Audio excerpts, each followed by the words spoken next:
coopération qui permet de regarder l'ensemble des compétences techniques qu'il y a ici sur l'île Maurice, et puis de les comparer, de travailler avec les compétences aussi qu'on a sur l'île de la Réunion et sur l'ensemble des îles d'EDF, et puis de trouver le meilleur des échanges qu'ils peuvent avoir dans un sens et dans un autre pour pouvoir préparer la transition énergétique, intégrer le maximum d'électricité renouvelable, du photovoltaïque, des batteries, et donc décarboner au maximum l'ensemble du mix énergétique de l'île Maurice, comme on est en train de le faire aussi à La Réunion.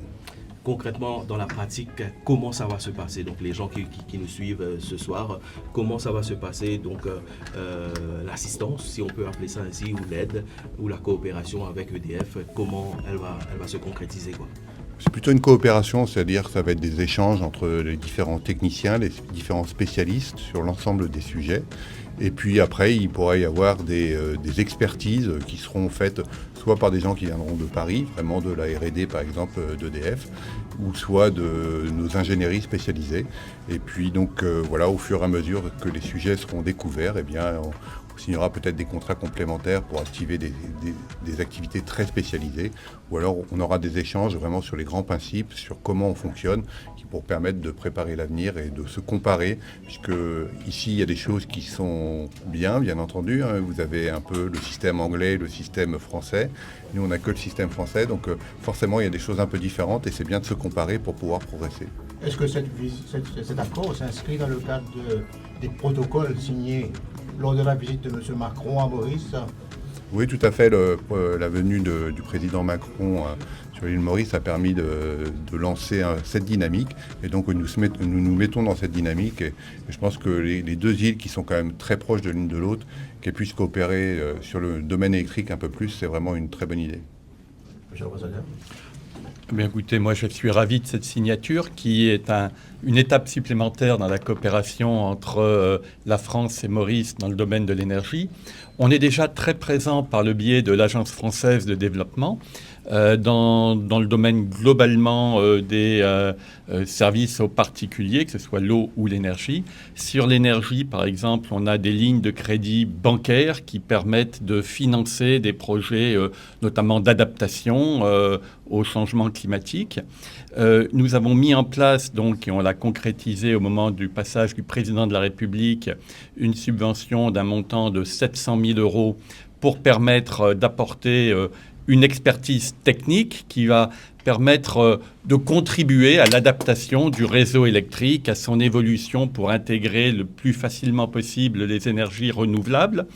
Voilà, c'est le genre de choses que nous faisons et nous le plaçons dans le cadre particulier de la commission mixte entre Maurice et La Réunion, qui permet, je dirais, d'encadrer l'ensemble des activités de coopération entre les deux îles sœurs, et l'énergie a été intégrée. Et puis le dernier point que je voudrais ajouter, c'est que nous sommes présents via l'AFD, nous sommes présents à travers EDF, bien sûr, et puis les énergéticiens français sont également extrêmement actifs ici, dans l'énergie solaire en particulier. Les entreprises les plus actives aujourd'hui à Maurice sont des groupes français qui apportent leur expertise pour la réalisation de centrales solaires dans l'île. Merci. Comme on peut être précisé par M. Jourdain, directeur de SEI Métropole, et puis l'ambassadeur de France, c'est que ça a commencé depuis quand même quelques temps. Alors, depuis l'année dernière, nous initions un accord cadre. L'accord cadre, c'est quoi? C'est un accord qui existait entre l'île de la Réunion et l'île Maurice. Ça existait depuis déjà très longtemps, peut-être une vingtaine d'années ou plus. Mais à un moment donné, il y avait un relâchement. On n'avait pas continué avec l'accord. L'année dernière, on s'est dit il faut commencer à accentuer cette prestation qu'on a entre les deux. Et on a signé encore un accord cadre pour refaire revivre cet accord. Mais on a eu quand même la bénédiction de la visite du président. Et dans le cadre de la visite, ça a encore une fois fait bouillir le tempo, comme on dit. Et aujourd'hui, nous trouvons dans une situation où nous avons quand même un effort collectif. Il y a plusieurs acteurs qui filment bien ensemble. Et nous sentons aujourd'hui la présence de l'EDF, SEI, à côté de nous. Et aussi, l'État français nous aide beaucoup. Par exemple, on dit l'AFD, qui a aujourd'hui des fonds qui à notre disposition.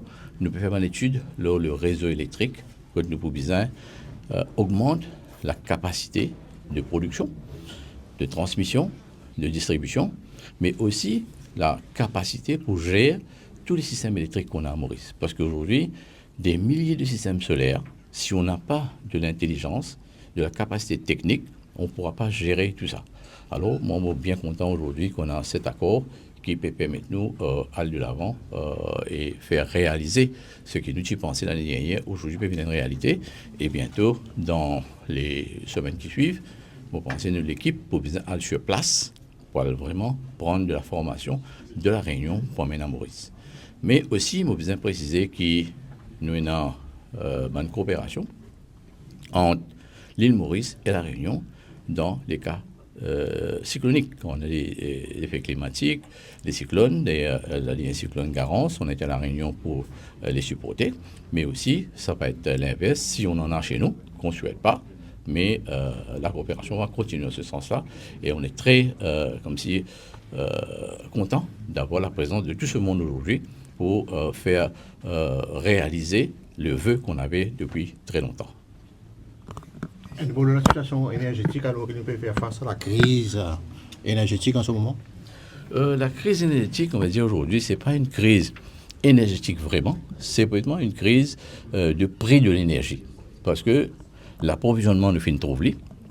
Nous avons une crainte qui n'a pas eu un approvisionnement peut-être le mois dernier, le mois d'avant, mais nous réussissons trop l'approvisionnement à une source ultérieure.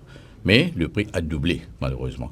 Alors, nous avons dire que nous avons quand même la sécurité énergétique aujourd'hui. Il est là. Mais seulement le prix qui a augmenté, malheureusement, on ne peut rien faire, mais on essaye de limiter la casse en optimisant, surtout sur les mix qu'on a à Maurice. Nous avons quand même l'utilisation du charbon et du diesel des deux côtés. C'est le diesel qui est aujourd'hui affecté par ce qui se passe au Moyen-Orient, mais le charbon pas parce que c'est du Sud-Afrique. Alors on optimise sur le charbon pour pouvoir équilibrer un petit peu les effets qu'on a financièrement sur le diesel. Mais on arrive à manœuvrer et je suis confiant qu'on va pouvoir y réussir. Justement, décarboner, c'est que on est dessus depuis très longtemps, décarboner. Et comme sûrement, au fin de remarquer, depuis la semaine dernière, le lundi 13, on a lancé des appels d'offres pour un total d'au moins 400 MW de plus, 405 MW précisément. Alors c'est ça la volonté pour pouvoir décarboner le réseau, mettre beaucoup plus de PV.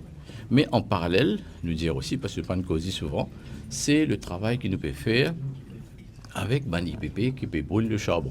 Parce que le charbon a été un point souvent dit critiqué, mais on est en train de travailler pour réduire la part du charbon dans le mix et nous pouvons travailler sur les copeaux de bois éventuellement qui ne pourra pas remplacer le charbon. Mais ça va se faire tout doucement en parallèle avec l'accélération du PV dans le système. D'abord, vous dire qu'on a été très reconnaissant de l'aide que CEB nous a apportée lorsque nous avons eu le cyclone Garance à La Réunion. C'était très très important d'avoir ce soutien.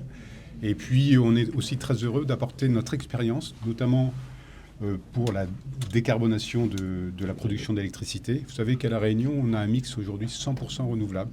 Ça veut dire qu'on ne brûle plus de fioul ou de charbon pour produire de l'électricité à La Réunion. On a développé aussi beaucoup les énergies renouvelables.